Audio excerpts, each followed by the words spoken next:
Hi hello வணக்கம். இது உங்கள் சிவி ஜோன். ஸோ எல்லாரும் எப்படி இருக்கீங்க? காலை வணக்கம் டால். ஸோ இப்போ பார்த்தீங்கன்னா சூப்பரான ப்ரொமோ ஒன்று வந்திருக்கு.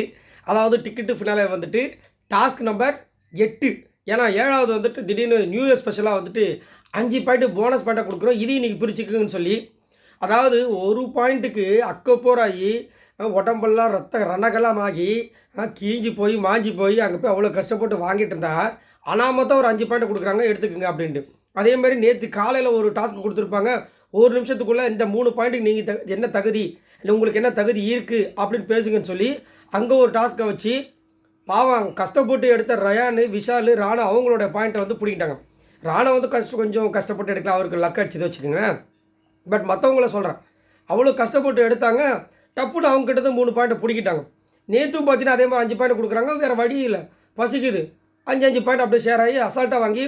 இப்போ மஞ்சரிலாம் பார்த்தீங்கன்னா ஒரே ஒரு பாயிண்ட் தான் அவங்க வந்து ஜெயிச்சு, அதாவது ஆடி ஜெயிச்சு வாங்கினது. மீதி எல்லாமே வந்து அனாமத்தான் வந்தது. என்ன எது பண்ணுறாங்கன்னு புரியல. இப்போ கூட பார்த்தீங்கன்னா அடுத்தவங்க பாயிண்ட்டை பிடுங்குற மாதிரி தான் வந்து டாஸ்க் வச்சுருக்காங்க. எனக்கு ஒன்றும் புரியல. இந்த டிக்கெட்டு ஃபினால கான்செப்ட் எதுக்காக அப்படி வச்சுருக்காங்கன்னே புரியல. அப்போ அதாவது யார் வேணாலும் இந்த டிக்கெட்டு ஃபினால வின் பண்ணலாம் அப்படின்னு நினச்சிருந்தாங்கன்னா, நேற்று அந்த 6வது டாஸ்க் பார்த்துருப்பீங்க. அதில் முத்துக்குமரன் செம மாதம் வின் பண்ணியிருப்பார். கிட்டத்தட்ட 1.50 செகண்டில் முடிச்சிருப்பார். பயங்கர டஃப்பு. ஏன்னா வேகம் மேட்டர் கிடையாது, வேகம் விவேகம்.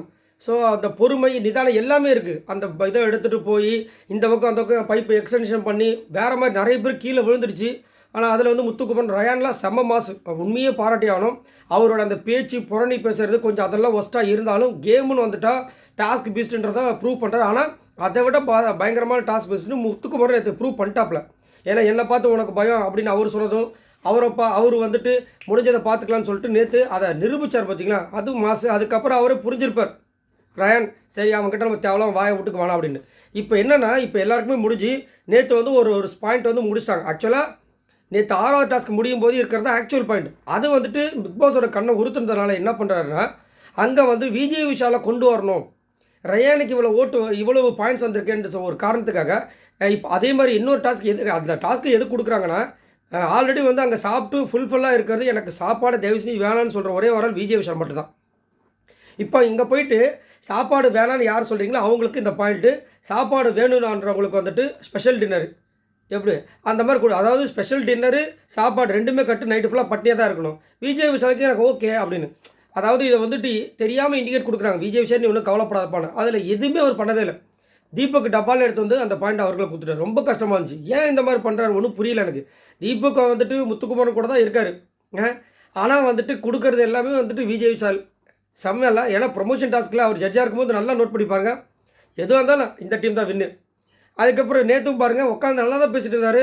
நேற்று ஃபுல்லாக இல்லை, ஒரு 2 வாரமாக பார்க்குறோம் முத்துக்குமரன் கூட தான் இருக்கார். ஆனால் அந்த பாயிண்ட் கொடுக்கணுன்ற நினைப்பில் வந்து பார்த்தீங்கன்னா விஜய் விஷால்னு அசால்ட்டாக சொல்லிட்டு போயிட்டார். அதே மாதிரி நேற்று காலையிலையும் பார்த்தீங்கன்னா அந்த பேசின விஷயங்களை எனக்கு எல்லாமே பிடிச்சின்னு சொல்லிட்டு முத்துக்குமரன் கொடுக்கல, மஞ்சரி கொடுத்தாரு. மஞ்சரி பேசுறது அதை விட ஒஸ்டான்னு கேட்டால் அப்படி கிடையாது. 2 பாயிண்ட் வச்சு பேசினாங்க. ஆனால் முத்துக்குமரன் வந்துட்டு நிறைய இடங்களில் நிறைய விஷயங்கள் எல்லாத்துமே வச்சு இது எனக்கு ஒரு பாடம், அதெல்லாம் நான் பண்ணக்கூடாதுன்னு இருக்கு இந்த மாதிரி சொல்லி அவரோட கேம். ஆக்சுவலாக இதுக்கு நான் ஏன் தகுதி, இந்த கேமை நான் எப்படி அணுக போகிறேன் அப்படின்னு தான் கேள்வி கேட்டாங்க. அதான் சொன்னார். ஆனால் அது வந்து பிடிக்கலன்னு சொல்லிட்டு நேற்று வந்து வீழ்த்தினாங்க. ஆனால் அது வந்து பெருசாக ஆப்பாக போச்சு. இப்போ வந்து எல்லாருக்குமே வந்துட்டு பார்த்திங்கன்னா அதிகமாக யாருக்கு இருக்குன்னா, இப்போ வந்துட்டு ரயானுக்கு தான் இருக்குது.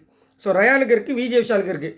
இப்போ விஜய் விஷாலோட பாயிண்ட்டை பிடுங்க வேண்டிய அவசியமே கிடையாது. ஏன்னா அவர் வந்துட்டு இந்த பிக் பாஸ் வீட்டோட செல்லப்பிள்ளை, தங்கப்பிள்ளை. அவரை வந்து வர வைக்கிறதுக்கு தான் இவ்வளோ விஷயங்கள் நடக்குது வச்சுக்கோங்களேன். அதனால தான் இந்த டிக்கெட்டு ஃபுல்லாலே நடக்குது. டிக்கெட்டு ஃபுல்லால் அதாவது யார் வேணாலும் ஜெயிக்கலாம்னா இந்த மாதிரிலாம் வச்சுருக்க மாட்டாங்க. இந்த 6வது டாஸ்க் மாதிரியே வச்சுருப்பாங்க. இப்போது ரயான் வந்து 8 பாயிண்ட்டு. இப்போ ரயான்கிலேருந்து இந்த பாயிண்ட்டை பிடுங்கிறதுக்காக இப்போ இந்த ப்ரொமோவில் வந்துட்டு ஒரு பயங்கரமான ஒரு டாஸ்க் கொடுத்துருக்காங்க. அதாவது நம்ம இந்த ஸ்னோ போலிங்க ஏதோ ஒரு விளையாடுவோம் பாருங்கள். நான் விளையாண்டது இல்லை, அந்த டிவியில் பார்த்துருக்கேன். அந்த மாதிரி அங்கே வந்துட்டு இப்படி வச்சுருப்பாங்க. இங்கே எப்படின்னா 2 வைக்கிறாங்க. யார் உருட்டு விடுவாங்களோ அவங்களோட இதை வந்து வெளியே வச்சிடலாம். புரியுதுங்களா? அவங்களுக்கு வந்து 2 சான்ஸு. அப்போ இப்போ தூக்கி அடிக்கும்போது அதில் போய் அவங்களுக்கு விழுந்துருச்சுன்னா அவங்க பாயிண்ட் அப்படியே பிரிச்சுக்கலாம் போல இருக்குது. சப்போஸ் விழுந்துருச்சா இவங்க பாயிண்ட் இவங்க பிரிச்சுக்கலாம் போல இருக்குது. பயங்கரமாக, அதாவது கத்தி முனை டாஸ்க் மாதிரி இருக்கும் போல இருக்குது. ஏன்னா அங்கே வந்து பார்க்கும்போது பார்த்தீங்கன்னா ராணுவெல்லாம் பின்னாடி இருக்காப்புல. ராணுவோடது, தீபக் அவங்களோடதெல்லாம் பின்னாடி இருக்குது. முன்னாடி ஜாக்லின் அண்ட் வந்துட்டு நம்மளுடைய ரயான் ஃபோட்டோவை தான் வச்சு அருண் ஆரம்பிக்கிறாரு. இந்த பக்கம் தனியாக ஒரு பொம்மை இருக்குது. இது யாராவது ஜூம் பண்ணி பார்த்தா அது அருணோட ஃபோட்டோ. ஸோ உருட்டி விடுறவங்களுக்கு வந்துட்டு ஒரு பெரிய ஜாக்பாட்டாக இருக்கும் பொழுது இது, அதாவது உருட்டி விட்டு அவங்களோட ஃபோட்டோ அங்கே வச்சுட்டு இங்கே உருட்டி விடும்போது யாரில் பட்டுதோ அவங்களது இவங்க எடுத்துப்பாங்க போல கரெக்டு. அப்படி தான் இருக்கும். அதாவது இப்போ உருட்டி விடுறாங்க, யாரோட விழுதோ அவங்க பாயிண்ட் நம்ம எடுத்துக்கலாம். விழலைன்னா இவங்களோட பாயிண்ட்டை எல்லோரும் பிரிச்சுக்கணும். இப்படி இருக்கும். அட பாவிகளா! அதனால தான் வந்துட்டு ரயான் பொங்குறாரு. இப்போ பேசிகிட்டு இருக்கும்போது எனக்கு தோணுது, உங்களுக்கு நிறைய பேர் தோணியிருக்கும், எனக்கு இப்போ தான் கொஞ்சம் மூளை ஒர்க் அவுட் ஆகுது. ஸோ அப்படின்னு பார்க்கும்போது இங்கே வந்து ஃபஸ்ட்டு என்ன பண்ணார், லீஸ்ட் நம்பரில் இருக்கிற நான் இறங்குறேன்னு சொல்லிட்டு ரயானையும் நம்ம ஜாக்லின் வைக்கிறேன். ஜாக்லினோட பாயிண்ட்ஸ் வந்து 6 இருக்குது. ஸோ முத்துக்குமரனும் ஜாக்லினும் ஒரே ஈவனில் தான் இருக்காங்க. அதுக்கப்புறம் வந்துட்டு நம்மளுடைய ரயான் 8 பாயிண்ட் இருக்குது. இதை வந்து யார் உருட்டு விடுறாங்களோ அவங்க சூஸ் பண்ணுற மாதிரி இருந்துச்சுன்னா பயங்கரமாக இருக்கும். அப்படி தான் இருக்கும்னு நினைக்கிறேன். அதுலேயும் ஒரு ட்விஸ்ட்டு கண்டிப்பாக இல்லாமல் இருக்காது. ஸோ அப்படி தான் இருக்கும் போல இருக்குது. ஆனால் இந்த ஃபோன் கால் மாதிரி வந்துட்டு நீங்களே முடிவு பண்ணிக்கங்க யார் வந்து உருட்ட போகிறா அப்படின்ற மாதிரி ஒரு ட்விஸ்ட் கொடுத்துருப்பாங்களோ. அதனால தான் வந்துட்டு இங்கே வந்து அருண் விட்ட அடுத்த நிமிஷமே அருண் வந்துட்டு போட்டியிலேருந்து விலகிட்டார். அதனால் இப்போ அவரோட 3 பாயிண்ட் வந்து பிரிச்சுக்கலான்னு சொன்னதுனால இப்போ 9 பேரும் மீதி இருக்க 9 பேரும் வந்து எப்படி பிரிக்கிறதுன்னு போது இவர் ஒரு கருத்து வைக்கிறார் முத்துக்குமரன். இப்போ 9 பேர் இருக்கோம் அப்படின்னு ஆரம்பிக்கும் போதே மஞ்சரி டென்ஷன் ஆடுறாங்க. மஞ்சரி வந்து டென்ஷன் ஆகிட்டு இதை முடிவு பண்ண வேண்டியது நீ கிடையாது, என்ன என்னமோ எல்லாத்தையும் நீயே முடிவு பண்ணுற மாதிரி பண்ணுறன்னு கலாய்க்கிறாங்க. நேற்று ஒரு பாயிண்ட் கொடுக்கும்போது இனிச்சுதா மேடம்? நல்லா இனிச்சுது. Right madam.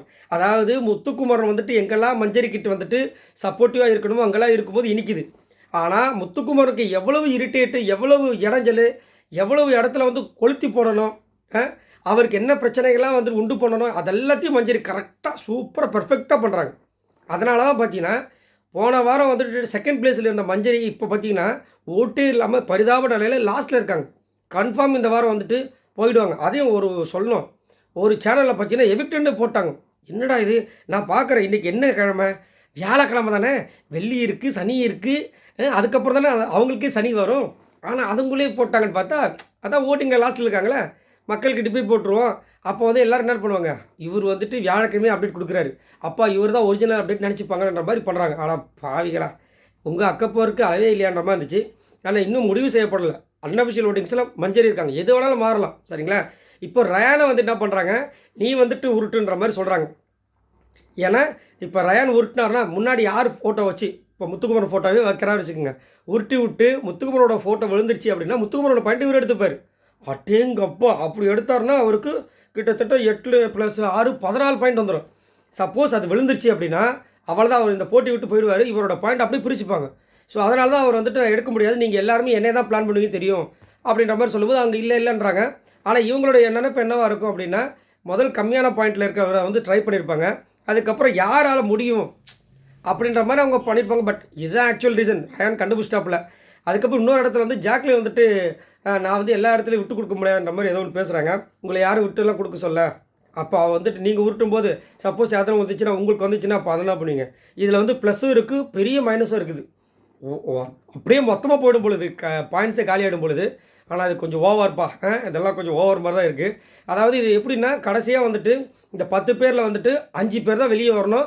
அந்த 5 பேரில் யாருன்ற மாதிரி ஒரு லக்கை பேஸ் பண்ணியே இன்னும் வந்து பண்ணிகிட்ருக்காங்க. தேவையில்லாததுன்றது என்னோட கருத்து. ஏன்னா டிக்கெட்டு ஃபிளான்றது அவ்வளோ பெரிய ஒரு அஸ்திரம். இது வரைக்கும் இந்த மாதிரி நடந்த மாதிரி எனக்கு தெரியல. ஆனால் அந்த பிரியங்கா சீசனில் இதை விட கேவலமாக நடந்துச்சு. அது வேறு விஷயம் வச்சுக்கோங்க. ஏன்னா பேசி கையில் பெயிண்ட் டப்பா வச்சுக்கி மூஞ்சில் அடித்து பேசிலாம் பண்ணியிருக்காங்க. அதனால் அது வேண்டாம். பட் இது வந்துட்டு நல்லாவும் இருக்குது, ஆனால் ரொம்ப மட்டமாகவும் இருக்குது. அடுத்தவங்களோட பாயிண்ட்ஸை பிடுங்குற மாதிரியே வைக்கிறாங்கன்றது கொஞ்சம் வருத்தமாக இருக்குது. சரி, நீங்கள் உங்களோட கருத்துக்களை சொல்லுங்கள். உங்களுக்கு எப்படி தோணுது டிக்கெட்டு ஃபினாலே பற்றி?